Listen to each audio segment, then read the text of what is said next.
Hey guys, good afternoon, नमस्कार। कैसे हैं आप सब लोग? बहुत बहुत स्वागत आप सभी लोगों का एकाग्रता सीए के हमारे यूट्यूब चैनल पर। तो बच्चे लोगों, इस वक्त में आप लोग हमारे साथ में कर रहे हैं बहुत जबरदस्त वाली तैयारी और पूरी बाहुबली टीम इस वक्त सुबह से लगा करके रात तक लगी आप लोगों के साथ में बहुत शानदार वाली तैयारी के लिए, सारे सब्जेक्ट्स की तैयारी के लिए। तो बच्चों, आज का सेशन हम चालू करें उससे पहले आप लोग जानते हो कि क्या कुछ आप लोगों के लिए हो रहा है, लगातार हो रहा है।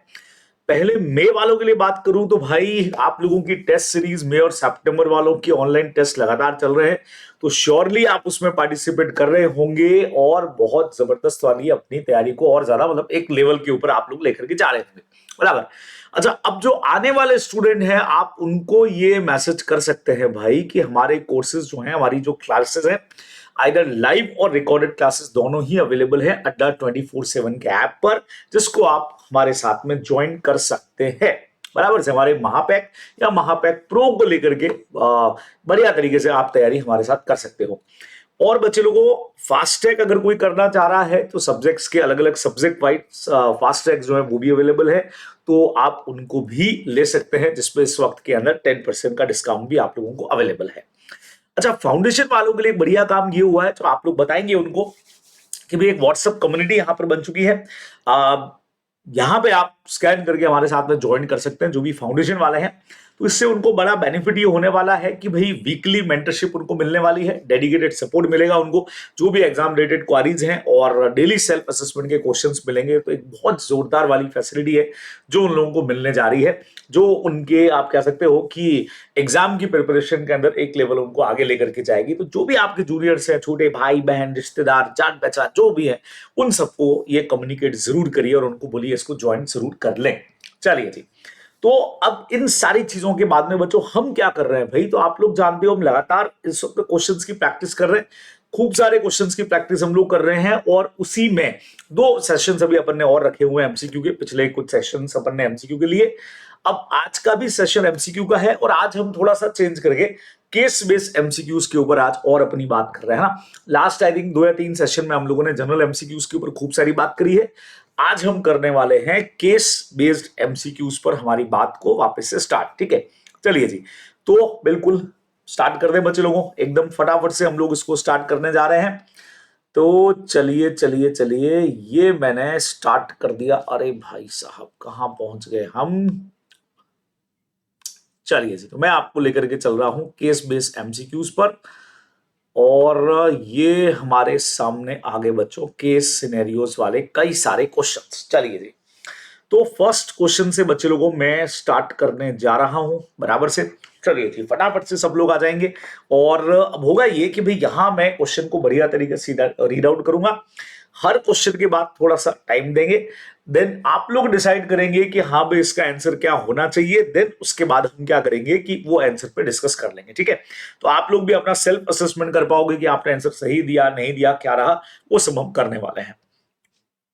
तो JJ and Associates having office in Chennai are auditor under Companies Act 2013 of a company Sweet Aroma Private Limited, engaged in the business of obtaining and manufacturing rice from paddy catering to both domestic as well as international market, mainly in Gulf nation. Okay भाई, चावल का जो इनका rice का जो है वो इस तरह का इनका बिजनेस है।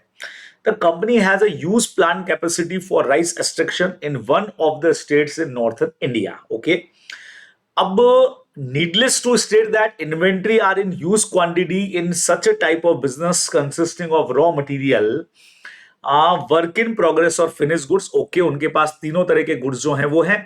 And the auditor want to obtain sufficient and appropriate audit evidences regarding the inventories. Okay, तो ऐसे 501 कहीं कहीं लग रहा है कि होना चाहिए। Now in above context answer the following questions बच्चों अपने से पूछा गया। चलिए, छोटी सी एक केस स्टडी थी, एकदम नन्ही मुन्नी सी, और अपने से पूछा भाई इसका बताओ आप क्या होना चाहिए क्वेश्चन के आंसर। तो बच्चों फर्स्ट क्वेश्चन जो अपने सामने है वो ये है, which of the following is most likely correct in relation to obtaining sufficient appropriate audit evidences regarding the, हम चेक करना चाह रहे हैं, existence and condition of inventory. बराबर बच्चों, सुनिएगा आप, चारों ऑप्शंस अपन लेते हैं। it is mandatory for the auditor to attend physical inventory counting on the date of financial statement in all circumstances. क्या लगता है बच्चे लोगों को? ये वाला ऑप्शन तो यार मुझे ठीक नहीं लगता है कि हर सर्कमचांसेस में उसको प्रेजेंट होना ही पड़ेगा, जबकि अपन ने इसके एक्सेप्शंस जो हैं वो बेसिकली पढ़े हुए हैं। तो पहला ऑप्शन जो है वो मुझे थोड़ा सा कम ठीक लग रहा है, तो मैं चलो उसको एक बार क्रॉस लगा ही रहा हूं। Physical inventory counting may be attended by auditor on the date of financial statement or at a date other than date of financial statement in his discretion mandatorily in all circumstances. ये भी थोड़ा सा अलग लग रहा है क्योंकि वो कह रहा है इन ऑल सर्कमस्टांसेस, कई बार हम नहीं भी जा पाते हैं। The attendance of auditor at physical inventory counting is impracticable due to time and cost involved because the auditor office location and company's plant location. Hence, attendance at physical inventory counting में भी वो कह रहा है skip and alternate audit procedure जो है वो उसको यहाँ पे लगा देने चाहिए। May be performed to obtain sufficient appropriate audit evidences. ठीक है, इसमें भी कुछ देखते हैं। अगला, the auditor shall attend a physical inventory counting unless impracticable. हाँ जी, ये बात कुछ समझ में आती है कि उसको करना चाहिए जब तक उसके लिए वो impracticable नहीं होती। ये लाइन तो मुझे अभी तक तो सही लग रही है। However, issue of time and cost involved because of auditor office location and a company's plant location is not a valid basis for speaking physical. बिल्कुल सही है बच्चे लोगों। आप देखो बहुत सीधा सा है कि ये जो बहाना आप अगर देना चाह रहे हो तो भाई ये यहाँ पे लगने वाला नहीं है कि लोकेशन कहीं और है, हम कहीं और है, इसलिए हम अटेंड नहीं कर पाए। अपन ने पढ़ा था कई बार क्या होता है कि क्लाइमेट वहां का ऐसा है जहाँ फिजिकल स्टॉक रखा हुआ है, या कोई ऐसा गुड्स है जिससे एलर्जी है, या मान लीजिए कंडीशंस ऐसी है, कोई एक्सप्लोड वगैरह है, या बॉडी के लिए जो हार्मफुल है, ठीक है, तो ऐसी चीजों में अपन ओके बात मान सकते हैं कि भी इम्प्रैक्टिकेबल हो गया। अदरवाइज डिस्टेंस की वजह से ये चीज नहीं मानी जाएगी। तो इनमें जो सबसे सुटेबल ऑप्शन लगता है बच्चे लोगों वो ऑप्शन नंबर डी करेक्ट होगा। बराबर से। अब ये इसलिए मैंने फटाफट आंसर दे दिया क्योंकि अपन ने सारे ऑप्शन डिस्कस किए थे, तो अपने को सामने दिख रहा है कि डी ऑप्शन जो है वो एब्सोल्यूट करेक्ट है। ठीक है, चलिए अगले की तरफ बढ़ते हैं बच्चों। नेक्स्ट क्वेश्चन कहता है below are given certain cluster of matter which are relevant in planning attendance of auditor at physical inventory counting. ठीक है, which of the following cluster consist of likely inappropriate combination, ये इन्होंने पूछा है। ठीक है, तो पहले नंबर पे इन्होंने दिया nature of inventory, timing of physical inventory counting and stage of completion of work in progress. भाई बिलो गिवन क्लस्टर्स इन्होंने मैटर के दिए which are relevant to planning attendance of audit at physical inventory counting. तो nature of inventory हम check करते हैं, time of physical inventory counting and stage of completion of work. दूसरा कह रहा है nature of inventory, timing of physical inventory counting and तीसरे number पे आया वैल्यूएशन मेथड ऑफ इन्वेंटरी। ठीक है, तीसरा है nature of inventory, timing of physical inventory counting, consideration regarding maintenance of perpetual inventory system, risk of material misstatement related to inventory, nature of internal control pertaining to inventory, consideration regarding maintenance of a perpetual inventory system. बोलो बच्चों, आपके हिसाब से पहले आप सोच लीजिए क्या आंसर होना चाहिए, उसके बाद मैं यहां से बताने वाला हूं। ठीक है, अच्छा आपके लिए थोड़ा सा अगर इजी कर दूं मैं इस क्वेश्चन को, और इजी कर दूं अगर, तो बच्चे को सी और डी तो ऑप्शन है ही नहीं।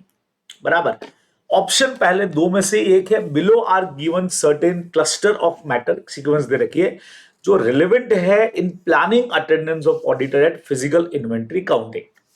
तो पहले वाले में है nature of inventory, timing of physical inventory counting and stage of completion of work in progress, या nature of inventory, timing of physical inventory counting और वैल्यूएशन मेथड क्या है एक्चुअल के अंदर, वो ये चीज को देखेगा। इनमें से अब आपको चूज करना है बच्चे लोगों कि आपके हिसाब से आंसर जो है वो क्या होना चाहिए 1.2 का, सेकेंड वाले हमारे क्वेश्चन का। क्या कहते हैं, जो आप डिसाइड करें, सोचो सोचो सोचो। ठीक है, तो आपने अपना आंसर सोच लिया होगा, मैं आपको यहां से आंसर बताने जा रहा हूं। तो हमारा आंसर नंबर जो है वो बी एब्सोल्युटली करेक्ट जाएगा बच्चों। बराबर, बट ऑब्वियस है कि प्लानिंग स्टेज पे completion of work in progress नहीं देखा जाएगा, वैल्यूएशन मेथड ऑफ इन्वेंटरी पे हम फोकस करते हैं। बराबर, ये ध्यान में रखना है। नेक्स्ट लिखा है which of the following is the most likely logical sequence of step in relation to attendance at physical inventory counting by the auditor. इनमें से कौन सा सीक्वेंस जो है वो लॉजिकल ज्यादा है?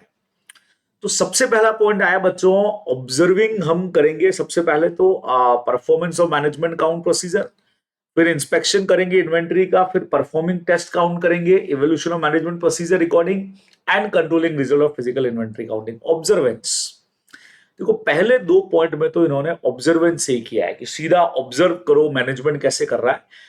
तो क्या लगता है, पहले मैनेजमेंट की पॉलिसी तो पता करूं, चलो देखते हैं क्या ऑप्शन है। सेकंड में काउंट है, तीसरे में इन्होंने यहाँ चेंज कर दिया, वहां इंस्पेक्शन था, यहाँ पे परफॉर्मिंग टेस्ट काउंट है, फिर इंस्पेक्शन ऑफ इन्वेंट्री है, ये सब पूछा है। परफॉर्मिंग टेस्ट काउंट ही कर लो सीधा, ये तो मुझे सीक्वेंस बिल्कुल ही सही नहीं लगती कि जाते ही सीधा टेस्ट काउंट क्या करोगे, पहला तो ऑब्जर्वेंस ही होता है। तो ए और बी तो काफी ठीक लग रहे हैं, क्या कहते हो बच्चों?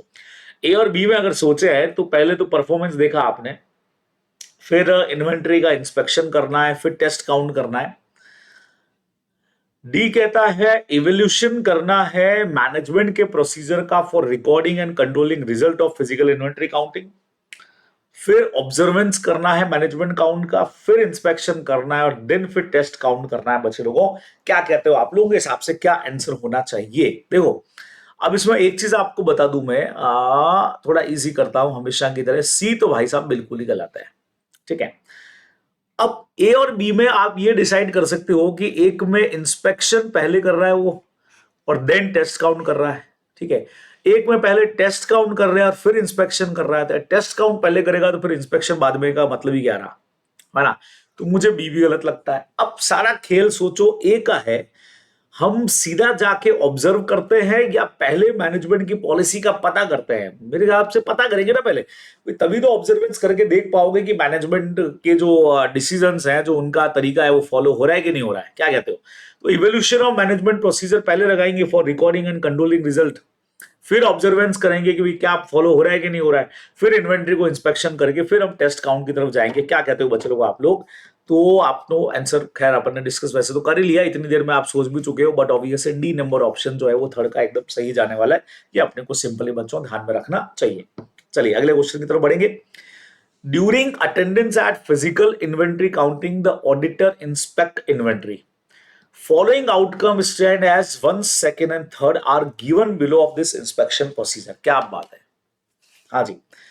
During attendance at physical inventory counting the auditor inspect inventory, following outcome stated as 1, 2 and 3 are given below of this inspection procedure। Outcome 1 में आया बच्चे लोगों एग्जिस्टेंस इन्वेंटरी का, सेकंड आया ओनरशिप और थर्ड आया कंडीशन। 3 चीजें हैं जब आप फिजिकल काउंटिंग वहां पे जाकर के देख रहे हो, बराबर से, ठीक है। Which of the following is most likely true, इनमें से कौन सा सही लग रहा है, ये इन्होंने पूछा है। आउटकम 1, 2 एंड 3 सारे ठीक है। Outcome 1 and 3 are established after inspection and outcome 2 is never established. तीसरा कह रहा है outcome 1 and 3 are established after inspection, outcome second may not be necessarily established। second and third are established after inspection, however first may not be necessarily established। बच्चों ये अपने से question पूछा है, अब देखो अपन डिस्कस करते हैं इस पे। सोचो कि यार अपन फिजिकली इन्वेंट्री को देख रहे हैं, तो देखने से अपने को पता क्या चलेगा? अपने को पहले तो ये सोचो, देखने से क्या पता लगेगा? ये स्टॉक जब अपन देख रहे हैं तो क्या हमको एग्जिस्टेंस के बारे में पता लगेगा? हाँ सर एग्जिस्टेंस तो दिख रहा है, ठीक है। ओनरशिप के बारे में एकदम देखने से तो पता नहीं लगेगा, जब तक पूछेंगे नहीं तब तक ओनरशिप का तो शायद पता नहीं लगेगा। तो उसका रीजन है, क्वेश्चन में अपने को बोला हुआ था यार कुछ इन्वेंट्री हमारी भी है, कुछ दूसरों की भी पड़ी रहती है, ये डाउटफुल मामला है। कंडीशन देखने से पता लगेगी, तो मान के चलिए कि भैया फर्स्ट और थर्ड तो 100% है कि देखने से पता लगेगी। ओनरशिप हम पूछ सकते हैं भैया हमारा है या वो जो दूसरे लोग हमारे यहाँ दे रहे हैं बनने के लिए उनका है, तो उस हिसाब से अगर देखे तो भाई फर्स्ट तो गलती हो गया, फोर्थ वाला भी गलत हो गया। बचे आपका बी और C, only outcome first and third are establish, ये सही आफ्टर इंस्पेक्शन। और ये कह रहा है सेकंड वाला कभी भी एस्टैब्लिश नहीं होगा, ना पूछ सकते हैं, कभी भी नहीं वाला तो है नहीं। May not be necessarily establish, ये ठीक लगता है, पूछ भी सकते हैं नहीं भी पूछ सकते हैं। सी ऑप्शन इसके अंदर बच्चे लोगों अपने को एकदम परफेक्ट लगता है, तो C option is absolutely correct, है ना। अपन हर एक क्वेश्चन को पूरा प्रॉपर डिस्कस भी करते जा रहे हैं, तो ध्यान से देखिएगा। नेक्स्ट क्वेश्चन हमने से क्या पूछा है बच्चे लोगों, देखिएगा। It was observe by auditor that out of total rice physically counted on physically count के 31 मार्च 22 को अबाउट 67 क्विंटल ऑफ राइस जो है, quintal of rice belonging to PQR, a proprietary concern, जिन्होंने पैडी सेंड किया है, वो राइस का जो पैडी होता है, to this company plan for extraction of rice. अच्छा, उनका है वो, हमारा नहीं है। What would be treatment of this item in financial statement of company? हमारा तो है नहीं, तो हमारे क्लोजिंग स्टॉक में शामिल नहीं होना चाहिए, एकदम डायरेक्टली दिमाग लगाएं तो। बाकी तो मैं ऑप्शंस पढ़ता हूं तो पता लगेगा। The value of 67 quintals rice would be reflected in company's financial statement as per method of valuation. हमारे में क्यों रिफ्लेक्ट होने चाहिए भाई? दूसरे का माल अपने पास पड़ा है, राम नाम जपना, पराया माल अपना थोड़ी चलेगा भाई, तो गलत है। The value of 67 quintal rice would be reflected in company's financial statement as per method of valuation adopted by the proprietary concern। ऐसे कैसे भाई? मुझे तो ये भी सही नहीं लग रहा है। ये तो सब में कह रहा है ले लो भैया ले लो। The value of 67 quintal would not be reflected। ये सही लग रहा है, अगला भी पढ़ लेता हूं। The value of our rice would be reflected। अरे would be तो है ही नहीं बच्चे लोगों, सामने दिख रहा है, हमारे फाइनेंशियल स्टेटमेंट का पार्ट है ही नहीं, दूसरे का गुड्स हमारे पास में पड़ा हुआ है। तो सी नंबर ऑप्शन इसका जो है वो बिल्कुल सही जाता है बच्चे लोगों। तो ये हमारा क्वेश्चन नंबर केस सिनेरियो का फर्स्ट यहाँ पे खत्म हो गया बच्चे लोगों। एकदम फर्स्ट क्लास तरीके से आपको समझ में आ गया होगा।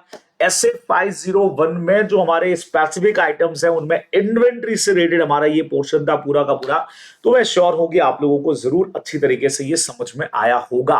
बराबर, चले अगले क्वेश्चन की तरफ। बराबर, जहां बच्चों लगता है यार बढ़िया लग रहा है, मजा आ रहा है, क्वेश्चन तैयार हो रहे हैं आप लोगों के भाई, तो लाइक वाला बटन जरूर दबा देना है। मुझे इन दिनों में फीलिंग आती है यार मैं क्वेश्चन मैन बन चुका हूं।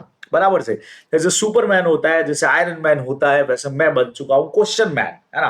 क्योंकि हम लगातार सारे सेशंस में लॉ ऑडिट, चलो लॉ में रिवीजन भी हमारे चल रहे हैं, लेकिन ऑडिट में तो हम भाई साहब हमने रिवीजन किया तो भी क्वेश्चन बेस किया। अभी भी मैं अगर करवा रहा हूं आपको तो क्वेश्चंस मतलब पूरा महीना हमारा जो है वो जा रहा है लगातार क्वेश्चंस में। तो मैं अपने आप को क्या समझ रहा हूं? I am a question man. बराबर, चलिए जी अब आंसर मैन बोलू के क्वेश्चन मैन बोलू समझ में नहीं आ रहा है, बट ठीक है, अपन क्वेश्चन कर रहे हैं। तो ऐसा क्वेश्चन मैन वाला फीलिंग जो है वो मुझे लगातार आ रहा है कि मैं बन चुका हूं क्वेश्चन मैन। चलिए सेकंड पे आते हैं बच्चे लोगों को, क्या लिखा हुआ है। I think highest questions framing अपन ही कर रहे हैं, खूब लगातार प्रैक्टिस कर रहे हैं बच्चों, लगातार क्वेश्चन। चलिए तो अगले क्वेश्चन की तरफ बढ़ते हैं भाई। A partnership firm of chartered accountant XYZ and associates were appointed as auditor of company UV Private Limited. Okay.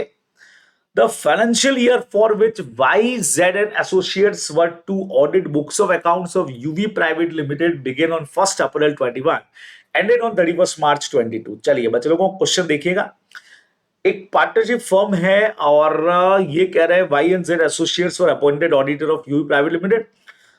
Financial year जो वो देखना चाह रहा है अप्रैल 21-22 की है और 4 पार्टनर्स हैं। While auditing books of accounts of UV Private Limited for the period beginning on 1st April 21 and ended 31st March, one of the partner YZ and associate, namely Mr. H, took up the expense part for the purpose of audit। Okay। मतलब इनमें से एक जना जो है वो क्या कर रहा है, एक्सपेंस पार्ट जो है वो देखना चाह रहा है। ओके, सारे पार्टनर्स में से एक जना एक्सपेंसेस का पार्ट देखेगा। Now the management of UV Private Limited had adopted various accounting policies and principles related to expenses which Mr. H, as auditor of UV Private Limited, was unable to understand। Some of the issue जो आ रहा है H के सामने enable है समझने में, और but obvious अपनी मदद मांगी होगी तो अपन मदद करेंगे, क्यों नहीं करेंगे, जरूर करेंगे। और आई थिंक 4-5 पॉइंट्स हो गए, बस 5 पॉइंट है, 5 क्वेश्चन होंगे, बस सामने दिख रहा है अपने को, तो है ना, कहानी क्या है वो अपने को सामने पता लग रही है। तो बच्चों पहला आया personal rent expenses of the son one of director mister T of UV private limited. उन्होंने शोन किया है रेंट एक्सपेंसेस में, भाई गलत किया। ओके बच्चों, एक मिनट छोड़ दिया था मैंने, एक फर्स्ट वाला लेते हैं। मशीनरी इंश्योरेंस एक्सपेंसेस पे किया 1 ईयर का, जो एंड हो रहा है 31/5 को। 31/5 को मतलब बच्चों अप्रैल में 2 महीने का एक्स्ट्रा है। Has been included in the insurance expenses for the financial year 21-22। जी नहीं, प्रीपेड है ये वाला, तो एक प्रीपेड वाला तो हटना चाहिए। आइए क्वेश्चन इसी पे होगा, एक एक पे एक क्वेश्चन होगा। As per point number 1 mention in the above, hi the power and fuel expenses paid for the month, वो इंश्योरेंस मान लो इसको बच्चों, गलत छप गया होगा। April 22 and May 22 must be shown in the balance sheet. कैसे शो होना चाहिए? जो 2 महीनों का एक्स्ट्रा दिया, आउटस्टैंडिंग होना चाहिए कि इसको प्रीपेड बोलना है बच्चों। इससे सिंपल क्वेश्चन तो तुमको क्या दिखेगा, अपन ने बोल ही दिया था कि 2 महीने का प्रीपेड है भाई। तो ऑप्शन नंबर जो है वो बी हमारा सही होने वाला है। अकाउंटिंग कंसेप्ट पे हमारा ये पूरा क्वेश्चन आराम से मेरे ख्याल से हो जाएगा। Second number, personal rent expenses of the son of one of director mister T of UV. वो अभी अपन ने जो बात किया था, यार तुमने पर्सनल पैसा इधर टिका दिया है, देखिए क्या सीन हुआ है। As per point number 2, the personal rent expenses of the son one of the director T जो है वो आपने इधर लिख दिया। अपन अब आगे से क्वेश्चन ही पढ़ेंगे ना, पूरा क्वेश्चन तो ये लिख दिया है। The amount of propose personal rent expenses must be, अब होना क्या चाहिए बच्चे लोगों को, क्या कहते हो, सब्सट्रैक्ट करना चाहिए रेंट एक्सपेंसेस, हाँ हटाना चाहिए, रीमेन एडिट रखना चाहिए, अगेन एडिट रेंट एक्सपेंसेस में कर देना चाहिए, सब्सट्रैक्ट ट्वाइस, ट्वाइस क्यों करेंगे यार, सिंगल बार ही करेंगे ना, एक बार ही आपने ऐड किया और एक बार उसको हटा दो, ये ऑप्शन इज एब्सोल्युटली करेक्ट। चलो तीसरा क्वेश्चन में यही से पढ़ता हूं, क्या पता यही सब कुछ दे दिया है। As per point number 3 mention above the case, the repair and maintenance expenses जो आउटस्टैंडिंग रह गया है फरवरी और मार्च का, हाँ तो आउटस्टैंडिंग के अंदर ऐड करो ना उसको, पेबल मानो आप उसको, क्या बोलते हो बच्चे लोगों, पेबल करो उसको। आउटस्टैंडिंग, आउटस्टैंडिंग वर्ड यहाँ नहीं है, नहीं है, पेबल वर्ड आ गया ना बच्चों, पेबल बोलो आउटस्टैंडिंग बोलो एक ही बात है। डी ऑप्शन सामने दिख रहा है, बोलो बोलो बोलो बच्चों, इसमें तो ज्यादा भेजा लगाना ही नहीं है, तो यार इजी क्वेश्चन है बहुत, है ना। As per point number 4 mentioned in the case above, the auditor Mr. H asked the appropriate authority for reasons of use differences in the amount of 2 financial year of repair and maintenance expenses. By appropriate authority H was, अच्छा okay बच्चों सुनना, the auditor ask the appropriate authority for reason कि भाई क्यों difference आ रहा है repair और maintenance का। तो बेसिकली इसमें से कौन सी अथॉरिटी है जिसको पूछा जाना चाहिए ये चीज, किससे सवाल पूछा जाए, सारे एम्प्लॉइज से पूछो, मैनेजमेंट से पूछो कि भैया खर्चा बढ़ कैसे रहा है, मेंबर से पूछो, किसी भी डायरेक्टर से पूछो। बच्चों साफ दिखता है अपने को, ऐसी चीजें किससे पूछी जाती हैं, मैनेजमेंट से ही पूछी जाएगी ना भाई, सारे एम्प्लॉइज का क्या रोल है इसमें, है ना। तो बी नंबर ऑप्शन हमारा बिल्कुल अपने को सही लगता है, एकदम आसान सा क्वेश्चन है। नंबर नेक्स्ट पे चलते हैं। As per point number 5 mentioned in the case, in verifying insurance expenses, the insurance policy would provide auditor Mr. H with, point number 5 पढ़ना पड़ेगा भाई, कुछ ज्यादा डिटेल दी है इसके बारे में। अच्छा ओके, डायरेक्ट ही बचो। वाइल वेरीफाइंग, जब वो इंश्योरेंस एक्सपेंसेस देख रहा था तो इंश्योरेंस पॉलिसी जो है वो उसको नहीं मिली है। ओके मतलब भैया आपको एविडेंस ही नहीं मिला एक्सपेंसेस का। ओके ओके, अब समझ में आया कि क्वेश्चन क्या पूछना चाह रहा है। तो वेरीफाइंग इंश्योरेंस एक्सपेंसेस, जो इंश्योरेंस पॉलिसी जो है वो उसको प्रोवाइड नहीं की गई, अगर प्रोवाइड हो जाती, वुड प्रोवाइड, तो उसको क्या होता बच्चों, इनवैलिड सपोर्टिंग होता, कोई सपोर्टिंग नहीं होती, लैक ऑफ प्रॉपर सपोर्टिंग होता, या सफिशिएंट और अप्रोप्रिएट एविडेंसेस मिल जाते बच्चे लोगों अगर शो कर देते तो D number option is absolutely correct, बराबर से। तो ये हमारा सेकंड क्वेश्चन भी बच्चों हमने यहाँ खत्म कर लिया है। आसान आसान क्वेश्चन था ये वाला, तो बहुत इजीली हो गया भाई, ये देखो ऑप्शन है। चलिए जी अगले क्वेश्चन की तरफ बढ़ते हैं बच्चे लोगों। अगला क्वेश्चन हमारा क्या है, चलिए आइए चलते हैं। अब अगला क्वेश्चन जो हमारा है वो देखे, सरसरी नजर से अगर मैं देख रहा हूं तो कुछ कुछ फ्रॉड का मैटर लग रहा है मुझे। तो ऐसा कुछ पॉइंट अपन ने पढ़ा भी है, वैसे तो फ्रॉड रिपोर्टिंग के पॉइंट्स कभी कभी अपन लोग पढ़ भी लेते हैं। तो आइए इसके अंदर क्या बोला हुआ है बच्चे लोगों, चेक करते हैं। Mr. Lakshman is appointed as auditor of Best Limited for the financial year 31st March 22. ठीक है। During the course of audit, it was found that few doubtful transactions had been committed by finance manager who retired in March 22. The fraud was going on since last 4-5 year. Total amount fraud का बच्चे लोगों जो misappropriate किया approximately 75 lakh का है। Balance sheet of Best Limited reflected a cash balance of 7 crore. Company has taken a loan of 2 crore from the bank despite of the used cash balance with the company. Okay. 7 lakh का आपका cash balance पड़ा हुआ है बच्चे लोगों, और फिर भी 2 करोड़ का लोन लिया है उन्होंने। ओके, कैश में होते हुए भी 2 करोड़ का loan. Also, Companies Act bestows some duties as auditor to report matter to central government in case of fraud. ये वाली जो लाइन है ये वैसे तो कंपनीज एक्ट में पढ़ते हैं, ऑडिट वाले चैप्टर में 143.12। हमारे इधर भी ऑडिट रिपोर्ट वाले चैप्टर में अपने को दे रखा है कि कहाँ रिपोर्टिंग की रिक्वायरमेंट हमारी बनती है, उससे रिलेटेड ये क्वेश्चन हो सकता है। आइए सबसे पहले बच्चे लोगों, मिस्टर लक्ष्मण शैल ऑब्टेन, एक जगह आएगी खाली, that the financial statement are free from fraud and misstatement। बच्चे लोगों इतना आसान वाला क्वेश्चन है यार, ऐसे क्वेश्चन तो बगैर सोचे समझे मैं आपसे पूछूंगा भी नहीं कि आप क्या इसका आंसर दोगे, क्योंकि मैं ये तो रीजनेबल एश्योरेंस दे रहे हैं, मैं एब्सोल्यूट एश्योरेंस दे रहा हूं कि सबका आंसर बी ही है, ये तो कोई गलत कर ही नहीं सकता है। चलिए, mister Laxman suspect that cash payment were inflated, यार बढ़ाए हैं तुमने cash payments, out of the below which could be probable reason for inflated cash payment. बच्चों कैश पेमेंट बढ़ाने का फायदा क्या होगा हमारा, किसी को आइडिया है कि कैश पेमेंट से क्या होगा? Not accounting for cash sales, making payment against purchase voucher, making payment against inflated vouchers अपने को लग रहा है जो बढ़ा चढ़ा करके दिखा दिए गए हैं बराबर से। तो रीजन हमारा यही है कैश पेमेंट का बच्चे लोगों, बिल्कुल यही है, C number option is correct, making payment against inflated voucher, जो एक्स्ट्रा वाउचर फर्जी दिखा दिए होंगे पेमेंट्स के, उसके बेस पे उन्होंने किया है। तो सी नंबर ऑप्शन इसमें अपने को साफ ही दिख रहा है, इसीलिए किया है, पेमेंट बढ़ाया है। 143(12) कंपनीज एक्ट का क्वेश्चन है, लेकिन इधर भी अपन करते हैं। Mister Laxman shall report the matter to the audit committee constituted under 177 or the board in other cases within such time and such manner। बच्चे लोगों ये इन्होंने पूछा है अपने से। आप ये कह रहे हैं भाई report the matter to the audit committee, अगर ऑडिट कमेटी है तो ऑडिट कमेटी को करेंगे, नहीं तो फिर बोर्ड को करेंगे, अपने को पता ही है।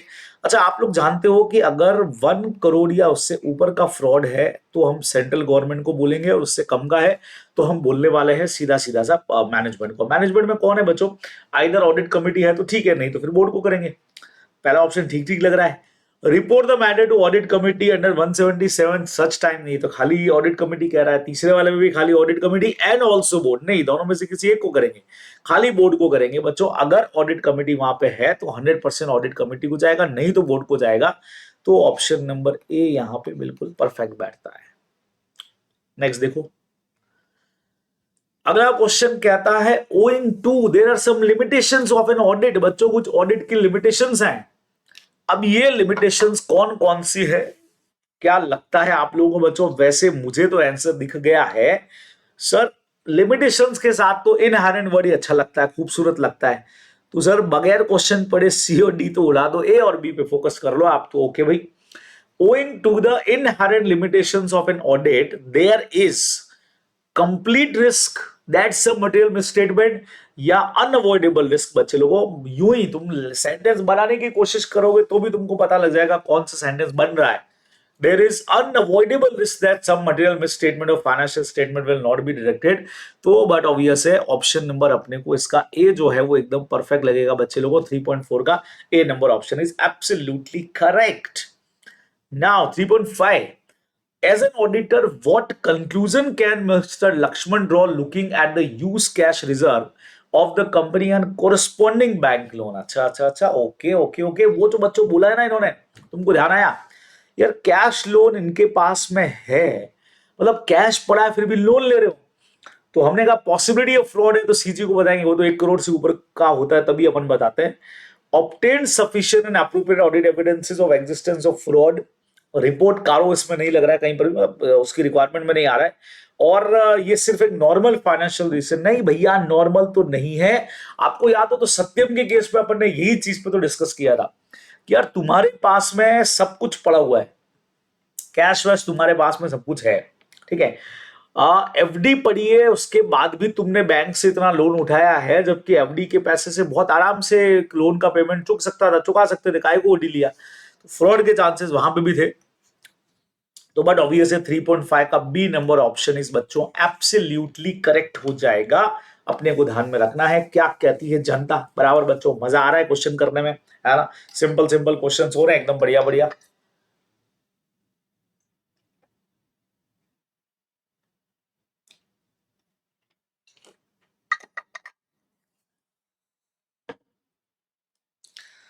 तो एकदम शानदार तरीके से काम करना है बच्चों, आप लोगों को बढ़िया तरीके से, बढ़िया बढ़िया एकदम सुपर हिट तरह से तैयारी करेंगे। बराबर, चलिए जी अगले क्वेश्चन की तरफ बढ़ते हैं बच्चे लोगों। हम पहुंचते हैं क्वेश्चन नंबर हमारे नेक्स्ट में, ठीक है। अगला क्वेश्चन क्या कहता है बच्चों? फोर्थ वाला, फोर्थ क्वेश्चन कहता है कि Moon group of companies is a retail chain involve in the selling of daily consumer needs directly to the customer. Okay, they are in the process of appointing an audit firm for the audit of their accounts for the financial year 21-22। Moon Group is a South Indian based consumer store having a total of 16 outlets across 4 cities in South India. भाई साहब जोरदार. अब Sumant and company is appointed as the principal auditor for the entire group, यानी कि ये auditor appoint हुए हैं. ठीक है भाई, बहुत अच्छी बात है, आप ऑडिटर बन गए. ठीक है. And Companies Act 2013 prescribe in detail the terms of this audit engagement. Further, there are many branch auditor appointed for the outlet in other cities. बच्चे लोगों को branch auditor कुछ कुछ समझ में आया आप लोगों को? The company also has an internal audit function. क्या बात है भैया, internal auditor भी है, branch auditor भी है. ऐसे 600 series आ गई है इसके अंदर. Conducted on quarterly basis by Ram and Company. Following are the observation during the course of statutory audit. बच्चों अब कुछ observations जो पता लगे उनको देखिएगा. नंबर 1 पे क्या बोला है. अच्छा ओके, ये सारे ऑब्जर्वेशन है और इन्हीं के बेस पे हमसे क्वेश्चन पूछे गए हैं. ओके ओके, तो पहले क्वेश्चन पढ़े या ऑब्जर्वेशन पढ़ लेते हैं. चलो एक बार आइडिया लग जाएगा भाई की ऑब्जर्वेशन क्या है. One of the discount offered by the store is in form of payback card where reward points are accumulated and customer can redeem the same on subsequent purchase. भाई आपको हम डिस्काउंट फॉर्म में वो देंगे, number देंगे और वो इकट्ठे होते जाएंगे, तो अगली परचेज में आपको डिस्काउंट मिल जाएगा. The management and internal auditor are opinion that the points redeem are to be treated as a trade discount होना चाहिए, और एक्सटर्नल ऑडिटर आर डाउटफुल इन. क्या बात है, अकाउंटिंग को लेकर के पंगा है भाई साहब. वो कह रहा है कि यार इसको ट्रेड डिस्काउंट मानो, और इसको लेकर के एक्सटर्नल ऑडिटर थोड़ा सा डाउटफुल में. क्या कैश डिस्काउंट मान लिया जाए, क्या किया जाए, अभी देखेंगे. One of the outlet in Chennai region is in verge of getting closed होने जा रहा है. Is only left with the low value stock to be clear before closure. During the year sales were जो है वो खाली बच्चों 1,40,000 की सेल हुई है पूरे साल में. And the auditor considered this component immaterial, उसको लग रहा है. All other outlet are performing well with good revenue shares. बाकी सबका बहुत बढ़िया जा रहा है, बाकी सबका बहुत तगड़ा है, अच्छा है बच्चे लोगों. ठीक है. The gratuity valuation of the employees of the retail chain is done by external value. gratuity जो अपन कैलकुलेट करते हैं. The auditor considering the quantum involved upon an external auditor expert for the verification of actuarial calculation for gratuity. Okay, समझ आया. अब आपको करना है answer बच्चे लोगों. सबसे पहले एस पर SA 210 agreeing in the terms of audit engagement which of the following statement is correct. Okay, 210 के हिसाब से बच्चे लोगों को पूछ लिया गया है. हमारे चैप्टर नंबर 11 का क्वेश्चन ये निकल करके आ गया. समझते हैं बच्चे लोगों क्या बोला है इन्होंने, बराबर बहुत तगड़े तरीके से समझेंगे.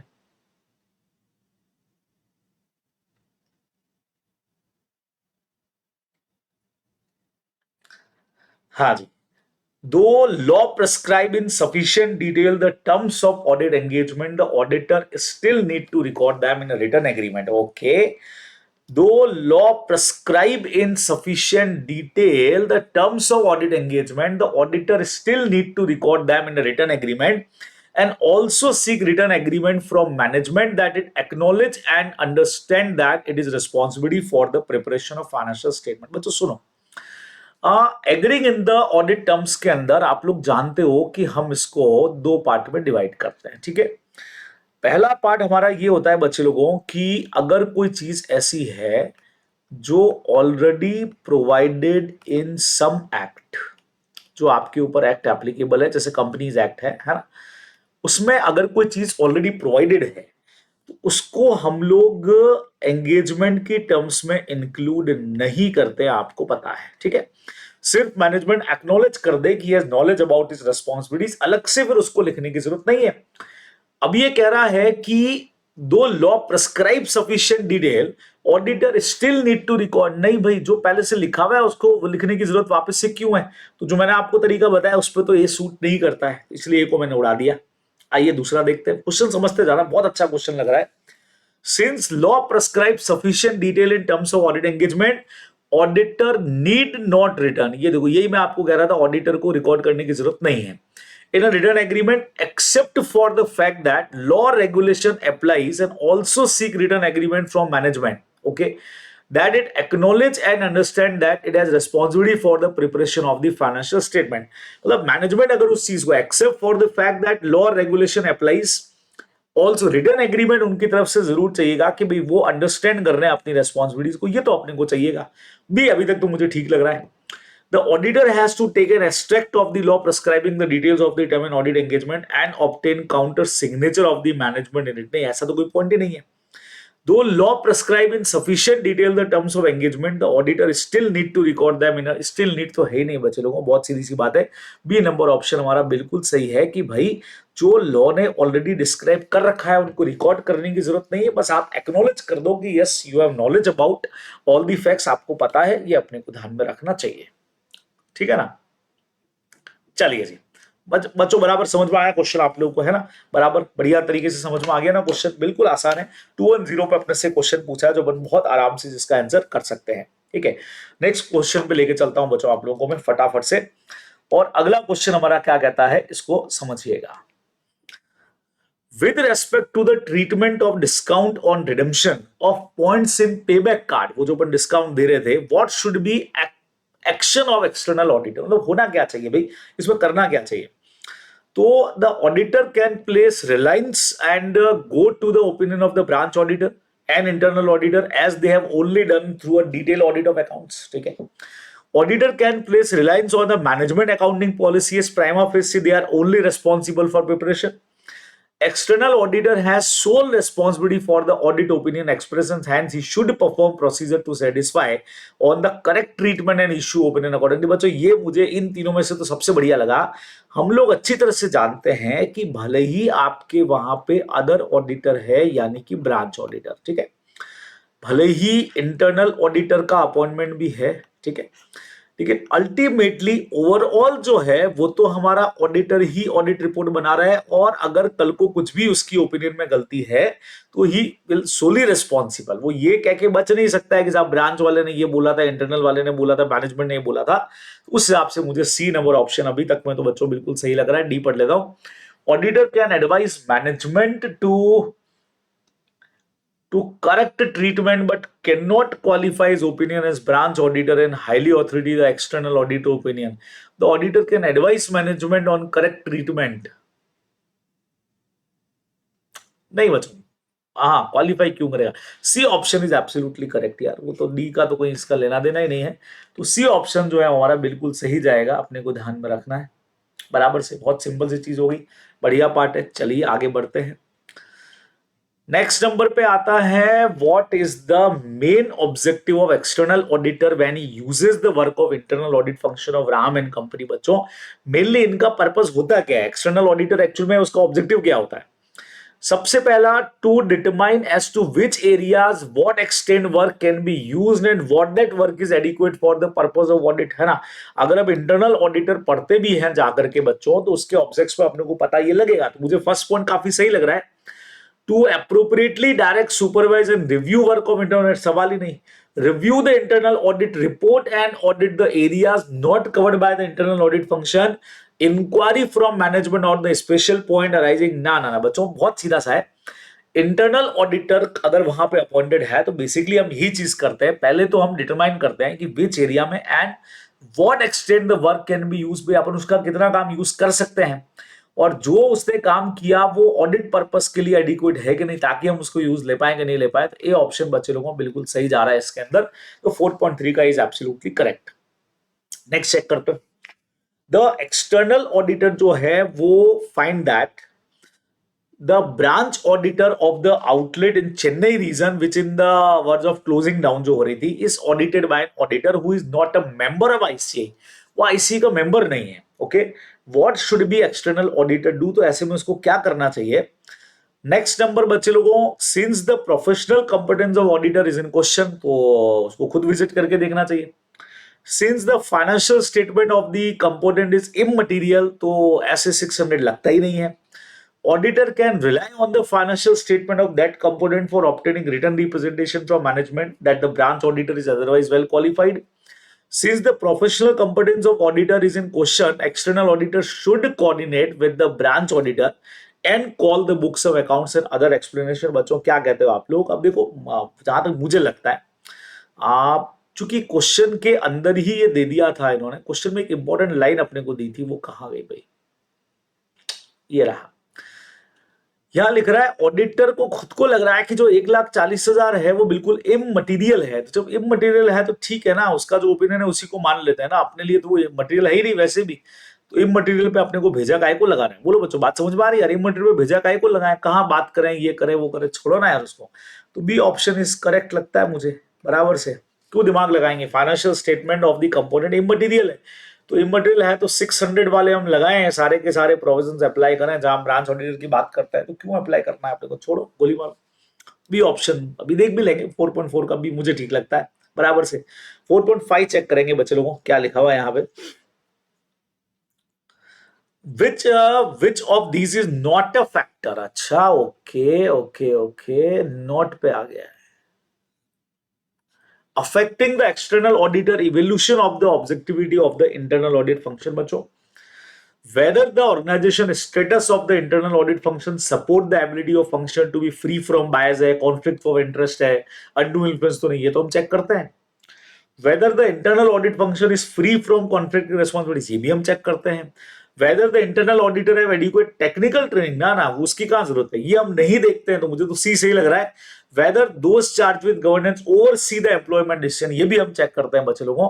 एक ही चीज है जो हम चेक नहीं करते हैं, तो सी ऑप्शन मुझे इसका सही लगता है। तो एक में अपने को थोड़ा सा डाउट था, वो चेक कर लेते हैं बच्चों ना। ये देखो 4.5 का बी ही ऑप्शन इन्होंने दिया है, अपन ने यही लिया था ना। अगर इमटेरियल है तो ऐसे 600 जो है वो अप्लाई होगा ही नहीं हमारा। तो 4.4 का बी एब्सोल्युटली करेक्ट है बच्चे लोगों, ये अपने को यहाँ पे ध्यान में रखना चाहिए। एकदम बढ़िया तरीके का क्वेश्चन है, मजा आ रहा है बच्चे लोगों को। तो जहां आपको लग रहा है भाई बढ़िया क्वेश्चन हो रहे हैं, रिविजन हो रहे हैं, क्वेश्चन समझ में आ रहे हैं आप लोगों को, तो करना क्या है, लाइक का बटन दबा देना है बच्चे लोगों, और शेयर करना है यार, दोस्तों के साथ शेयर करो। क्वेश्चन मैन आपके साथ में है, बराबर। क्वेश्चन ही क्वेश्चन भर भर के अपन करते जा रहे हैं, और अभी तो क्वेश्चन बैंक खत्म ही नहीं है भाई, अभी तो बहुत कुछ बाकी है, बराबर से। आइदर लॉ हो या ऑडिट हो, अभी तो बहुत कुछ बाकी है, बहुत कुछ हम कर सकते हैं। समय जाता जाएगा, क्वेश्चंस खत्म नहीं होंगे बच्चों, अभी तो इतने क्वेश्चंस अपने पास में हैं। चलिए आगे बढ़ते हैं बच्चे लोगों। अगला क्वेश्चन हमारा नंबर 5 आप लोगों के सामने है। आइए कोशिश करते हैं कि आज के सेशन में दो एक क्वेश्चन हम और कर पाए, बराबर से। दो एक क्वेश्चन 5 कर लें, एक आध क्वेश्चन अगर और होता है तो हम उसको जरूर करेंगे। चलिए जी, तो नेक्स्ट पे आते हैं बच्चे लोगों फटाफट से।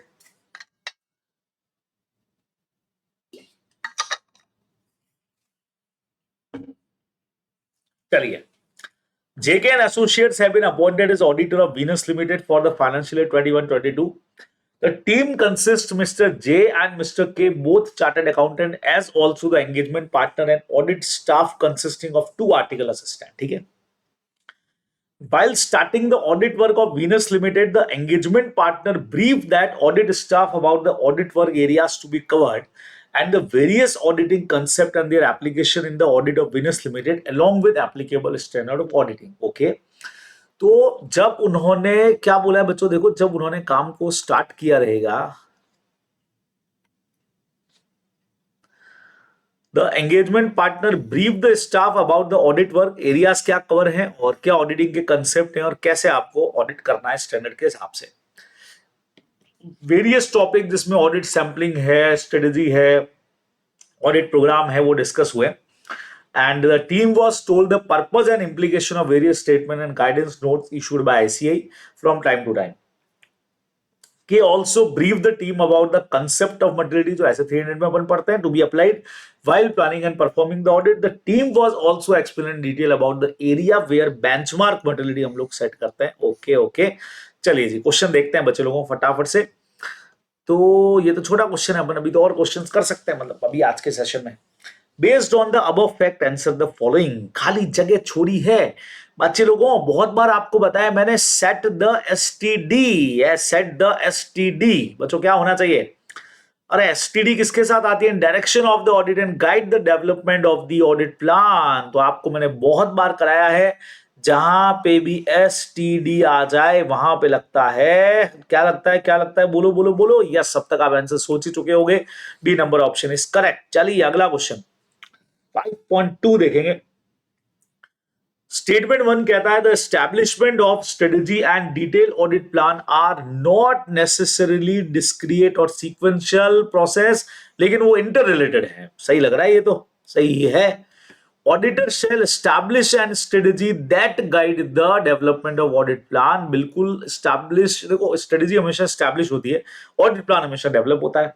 तो स्टेटमेंट 1 करेक्ट है, 2 करेक्ट है, 1 एंड 2 दोनों करेक्ट है, दोनों इनकरेक्ट है। बच्चे लोगों क्या कहते हो, क्या कहते हो, सोच लो आप लोग, फटाफट से आप लोग ही सोचो। पहला सेंटेंस वापस बताऊं आप लोगों को, दोनों, ये तो अपनी मेन लाइन है, बोलो क्या कहते हो भाई। दोनों का नेसेसरीली डिस्क्रीट या सीक्वेंशियल होना जरूरी नहीं है, लेकिन दोनों आपस में इंटर रिलेटेड होते हैं, ये अपने को अच्छी तरह से पता है। और second number, the auditor shall establish strategy and guide the development. बच्चों दोनों ही सेंटेंस करेक्ट है, अब तक आप आंसर लिख भी चुके होंगे, सोच भी चुके होंगे, तो C number option is correct, बोले तो करेक्ट। नेक्स्ट नंबर बच्चों, खाली जगह छोड़िए, means the amount set by the auditor less than materiality। चलो पूरा ऑप्शन पढ़ने की जरूरत नहीं है। एक ऐसी चीज है बच्चों जो मटेरियलिटी लेवल के नीचे होती है, लेस देन मटेरियलिटी, बराबर से।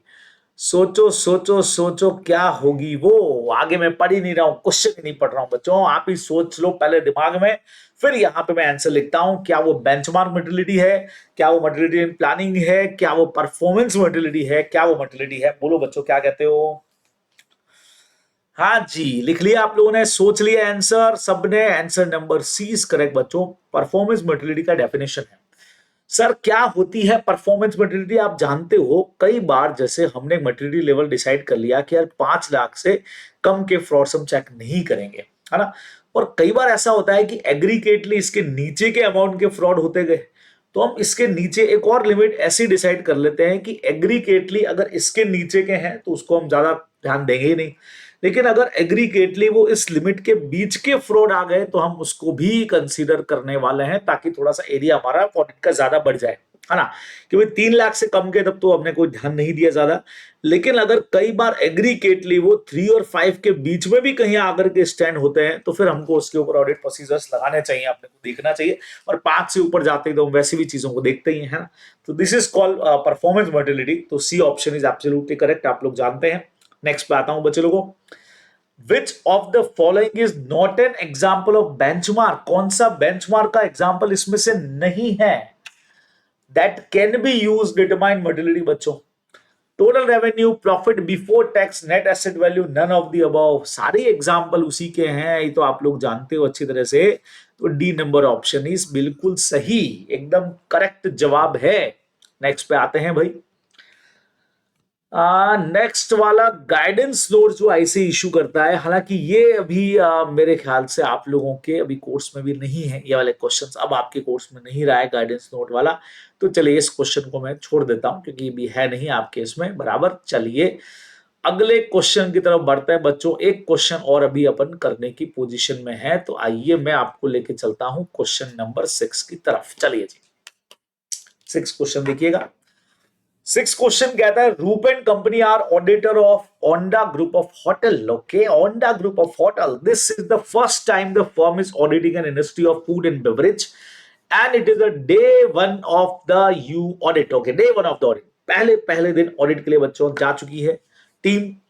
The engagement partner along with his team wants to make a thorough understanding of the entity and environment। सब खा के चक के पी के देख रहे हैं, ठीक है। In order to identify and assess the risk of material misstatement whether due to fraud or error, the following are some of the points identified by them on day first। पहले ही दिन कुछ चीजों को उन्होंने देखा है, और क्या चीजें बच्चों देखी हैं आइए हम भी देखते हैं। पहला पॉइंट इन्होंने बोला था, होटल हैज 2 बैंक्वेट हॉल। बच्चों जानते शादी वादी में जो जगह देते हैं ना, हॉल वॉल की शादी पार्टीज कॉन्फ्रेंसेस के लिए, तो 2 बैंक्वेट हॉल उनके पास में है। The documentation available for verification of banquet hall revenue is only the invoice raised by the hotel and some mail conversation on consumer inquiry and finalization of the price। Audit trail में पता लगा कि that finance approval of the transaction is only after invoice is sent to them for accounting at final settlement, तभी ये generate होता है।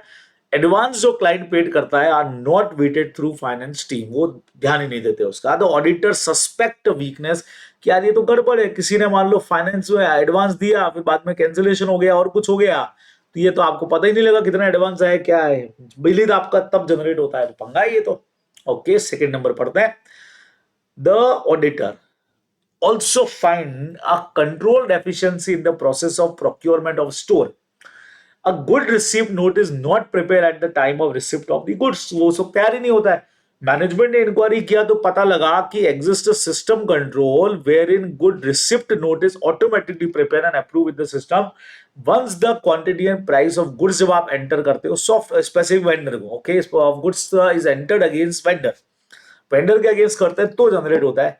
This entities on real time basis and the system does not allow backdated entries भी नहीं होती है उसके अंदर, ठीक है, रियल टाइम बेसिस पे करता है.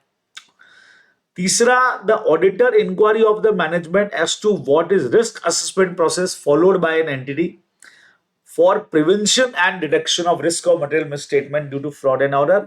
The auditor find there is no documented risk assessment process नहीं है. Okay okay okay. अब इन सारे फैक्ट्स को बच्चों ध्यान में रखते हुए हमसे कुछ सवाल पूछे गए हैं, तो आइए देख लेते हैं क्या सवाल पूछे गए हैं और उनके क्या जवाब होने चाहिए. चलिए जी शुरू करते हैं. पहला नंबर बच्चों, व्हाट काइंड ऑफ रिस्क जो हमने देखा portrait in the booking of revenue with respect of banquet hall. Banquet वाले में क्या दिक्कत लगी हमको, क्या इनहेरेंट रिस्क है, क्या कंट्रोल रिस्क है, डिडक्शन ऑडिट. बच्चों सामने पता लग रहा है, सोच के बताओ कहां पे गलती है.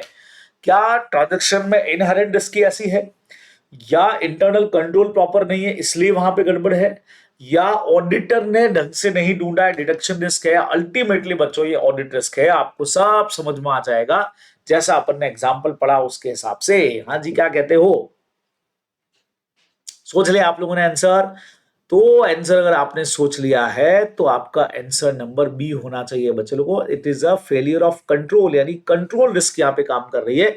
बी ऑप्शन हमारा सही सही जाने वाला है. चलिए, which among the following statement is incorrect, कौन सा है बच्चों. मतलब इसमें तो अपने को सारे सेंटेंसेस पढ़ के फिर पता लगाना पड़ेगा, ठीक है, तो अपन मिलकर करते हैं इसको. आइए, पहला number, the more extensive the audit procedure perform, जितना ज्यादा ऑडिट प्रोसीजर लगाओगे उतना डिटेक्शन रिस्क हमारी कम हो जाएगी. This sentence is absolutely correct.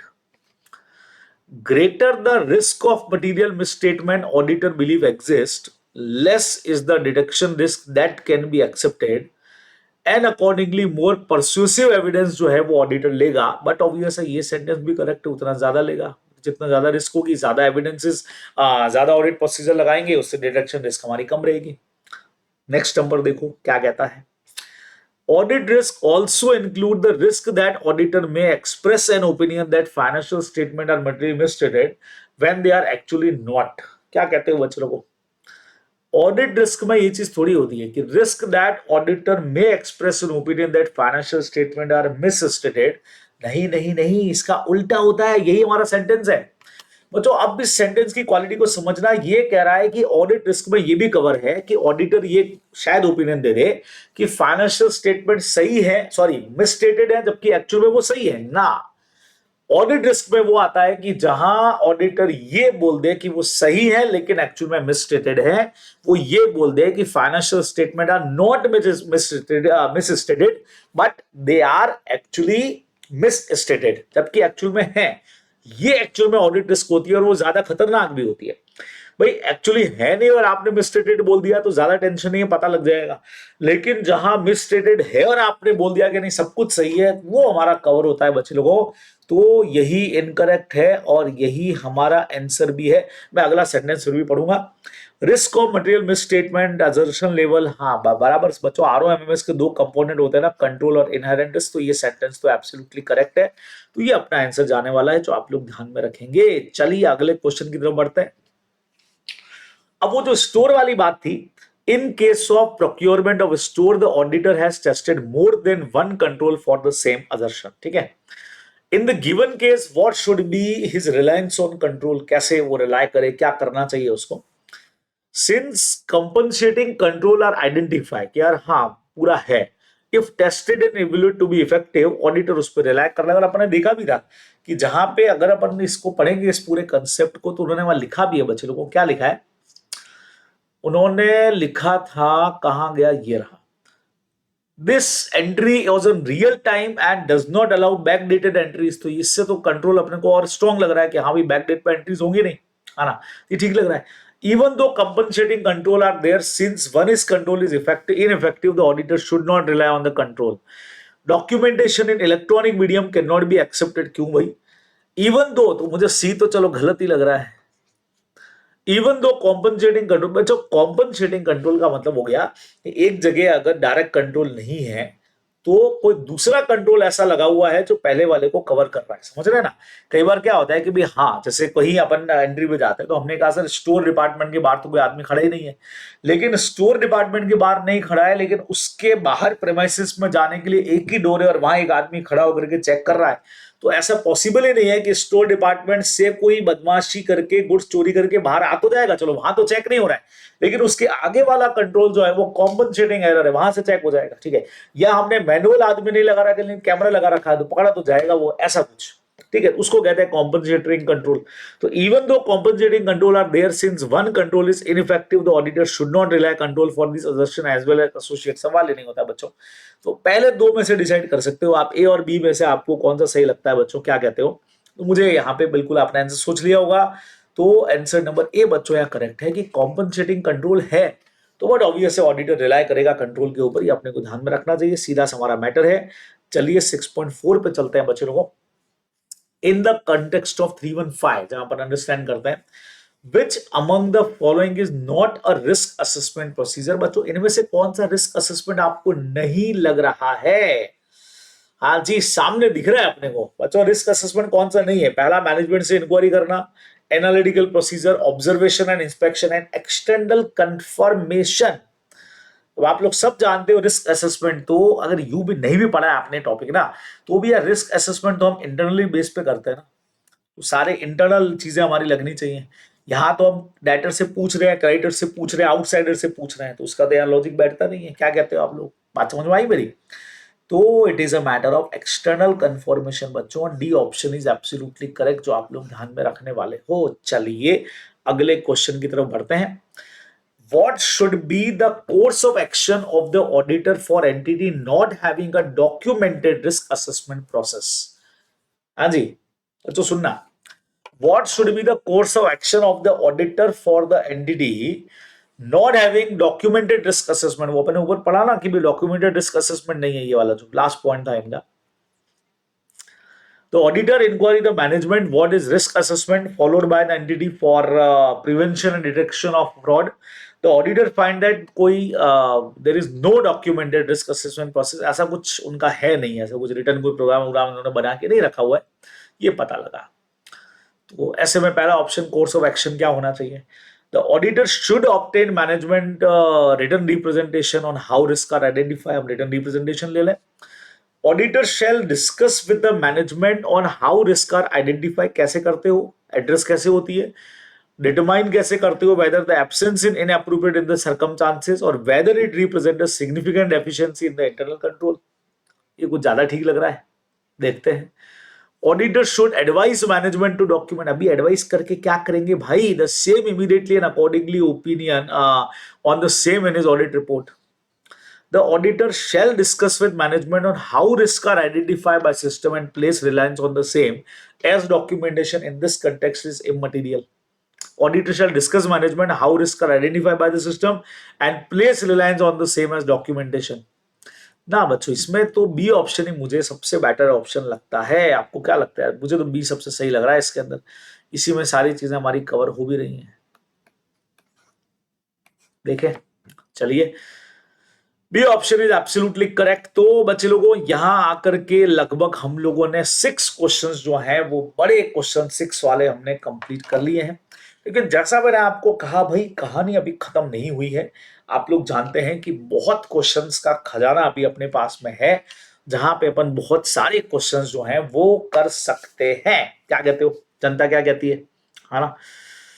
बहुत आराम से हम अभी अभी आगे आने वाले दिनों में हम लोग बच्चों और बहुत सारे क्वेश्चंस करने वाले हैं. तो बिल्कुल आप मेरे साथ में तैयार रहिएगा इन सारे क्वेश्चंस को करने के लिए. अच्छा, एक चीज मैं और देख रहा था, बस वो एक मिनट देखूं तो आपको बताता हूं मैं बच्चों. एक मिनट मुझे दीजिएगा.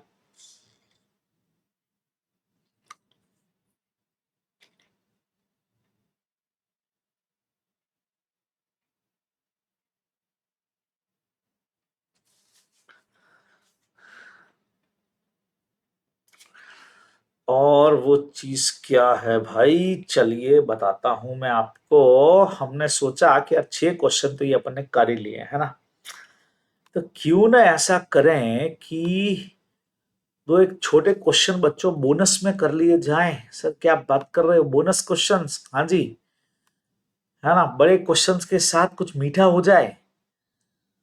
तो वो जो मीठा हो जाए बच्चे लोगों, उसमें काम करते हैं ना अपन। देखो देखो देखो, एकदम रैंडम क्वेश्चन उठा लेते हैं।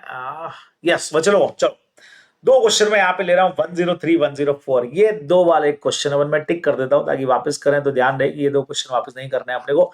चलिए 2 क्वेश्चन बोनस पे ऊपर से एकदम वो कहते हैं ना क्या, गार्निशिंग कर देते हैं। इतने सारे जो क्वेश्चन अपन ने किए उसके ऊपर 2 क्वेश्चन का गार्निशिंग कर देते हैं, बढ़िया सजा देते हैं। Which assertion is common among the statement of profit and loss and balance sheet caption? बच्चे लोगों, कौन सा वो assertion है जो दोनों में कॉमन आता है? जैसे एक जगह एग्जिस्टेंस देखते हो तो एक जगह आप लोग अकरेंस देखते हो, है ना, ध्यान में आया कुछ? तो ऐसा कुछ है क्या? एक जगह वैल्यूशन देखते हो, एक जगह पे आप पूरा वो मेजरमेंट करके देखते हो। वैल्यूशन मेजरमेंट दोनों इन्होंने दे दिया। तो वैल्यूशन मेजरमेंट तो एक बैलेंस शीट में काम में आता है, किसमें काम में आता है? और एग्जिस्टेंस वाला जो है वो काम में आता है बैलेंस शीट में, और वहां हम अकरेंस काम में लेते हैं। तो एक ही चीज बची बच्चों, कंप्लीटनेस की, उसी ईयर से ट्रांजैक्शन जो है वो उसी के अंदर आ जाने चाहिए। तो क्या कहते हो? Option number C is absolutely correct. बढ़िया। एक और क्वेश्चन ले रहे हैं बच्चे लोगों, डायरेक्ट कन्फर्म, क्योंकि आप लोगों ने कहा था अजर्शंस में थोड़ी सी दिक्कत आती है, तो चलो अजर्शंस को ही देख लेते हैं। Direct confirmation procedure are performed during audit of accounts receivable balances to address the following balances assertion। बच्चों लोगों को डायरेक्ट कंफर्मेशन जब वो मंगवाते हैं ना, तो बेसिकली हम क्या देखना चाह रहे होते हैं भाई? डायरेक्ट कंफर्मेशन से हमको ये आइडिया लग जाता है मेनली जो है, ठीक है। खास करके इन्होंने बोला है during audit of account receivable balances. Okay, balance पता कर रहे हैं हम लोग, तो बेसिकली हम क्या देखना चाहते हैं कि हाँ सच में वो चीज हुई है कि नहीं हुई है। बोलो क्या कहते हो, है ना? तो इनमें से राइट एंड ऑब्लिगेशन में नहीं, वैल्यूशन कई बार आपको कंफ्यूज कर सकता है। सर वैल्यूशन चेक कर रहे होंगे कि नहीं? इसमें हमारा मेन मोटो जो होता है वो एग्जिस्टेंस चेक करने का होता है बच्चे लोगों। तो बी नंबर ऑप्शन जो है वो एब्सोल्युटली करेक्ट जाएगा, कि अपने को ध्यान में रखना चाहिए, ठीक है ना। एक क्वेश्चन और कर ही लो, आखिरी आज का।